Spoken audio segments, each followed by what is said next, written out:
essentiellement m'attarder sur l'intervention de mon ami et jeune frère vice-président de l'Assemblée nationale de l'Ouganda, Dr Thomas Twaye-Bois. Je suis d'accord avec tout ce qu'il a dit, mais il est incontestable que depuis l'assassinat de Patrice Emery Lumumba, au lendemain de l'indépendance, on ne peut pas se targuer d'une bonne gouvernance à la République démocratique du Congo. Nous sommes aussi d'accord que les contrats, par exemple, que nous avions signés avec la Chine à l'époque où j'étais à ma première prise de fonction ou élection comme président de l'Assemblée nationale, on avait discuté des contrats chinois, des cuivres, des cobalt contre les infrastructures. Il fallait effectivement 12 millions de tonnes de cuivre, 625 000 kilos de cobalt contre un montant qui représentait au total pas 6 milliards, 9 milliards. On les a payés, vous avez raison. Et à l'Assemblée nationale, nous avons fait une plénière qui a commencé à 10 heures pour se terminer le lendemain à 4 heures du matin.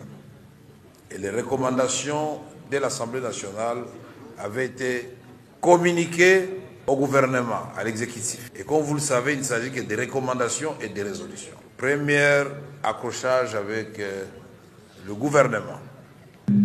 Je voudrais saluer Madame de la République sud-africaine qui a rappelé fort heureusement les génocides congolais, qui est le résultat des pillages des ressources minières de la République démocratique. Ceci fait dire à certains esprits malveillants que nous souffrons de la malédiction des ressources naturelles. C'est faux. Nous sommes conscients que nous avons beaucoup de ressources naturelles, l'eau, terre, minéraux. Les plans qui ont été établis par le passé, il y avait des imperfections certainement. Et ces contrats chinois qui avaient été signés à l'époque du président Joseph Kabila a commencé à connaître des corrections sous Tshisekedi. C'est comme ça qu'on a renégocié ce contrat et on a pu récupérer 15 milliards de dollars. Ce n'est pas beaucoup, mais c'est à la fois beaucoup pour un pays qui veut aller de l'avant. S'il vous plaît, monsieur le modérateur, c'est un sujet important, comme vous le savez. Vous avez été interpellé en tant que Parlement. Je voudrais dire exactement ce que j'avais dit hier.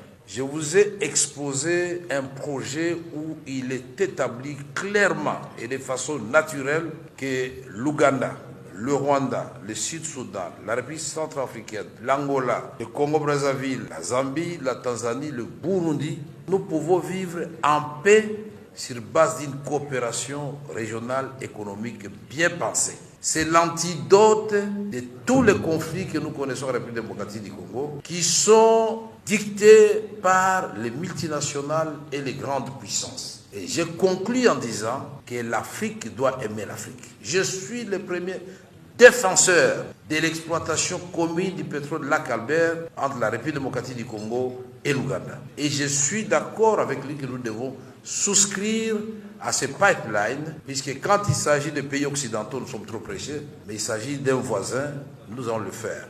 Pour le moment, et pour tranquilliser tout le monde, y compris nos voisins du Rwanda, nous sommes en pleine négociation, en plein processus de rétablissement de nos relations diplomatiques, de coopération et de cohabitation pacifique. Malheureusement, les Africains attendent toujours que ce soit les Occidentaux qui viennent nous mettre ensemble. Voilà encore une autre forme d'extraversion dangereuse. Et donc, dans ce que nous faisons ici, nous devons d'abord nous faire confiance. Nous-mêmes, en tant qu'Africains, éviter qu'un pays d'Afrique soit utilisé pour déstabiliser un autre pays d'Afrique et que la République démocratique du Congo, qui est un sous-continent avec tous ses voisins-là, puisse avoir effectivement une vision d'une prospérité partagée. L'Afrique centrale, l'Afrique australe, l'Afrique subsaharienne et l'Afrique de l'Est se porteront mieux et nous allons tous gagner puisque nous sommes 110 millions d'habitants, 2 345 000 km², 407. Nous avons plus de 120 millions d'hectares de terre, 53% de toutes les eaux douces d'Afrique. Qu'est-ce qu'on ne peut pas faire ensemble au lieu de nous faire la guerre éternellement? Je termine en disant Et nous n'allons pas nous prévaloir de nos propres turpitudes. Nous sommes conscients qu'il faut rétablir les attributions régaliennes de l'État. L'armée professionnelle, la police, la justice, l'administration et une bonne politique des affaires internationales et étrangères. Donc, l'Afrique, encore une fois, ce que nous disons, devons baser toutes nos réflexions sur l'amour, la justice, la vérité et la solidarité. Je vous remercie. Merci.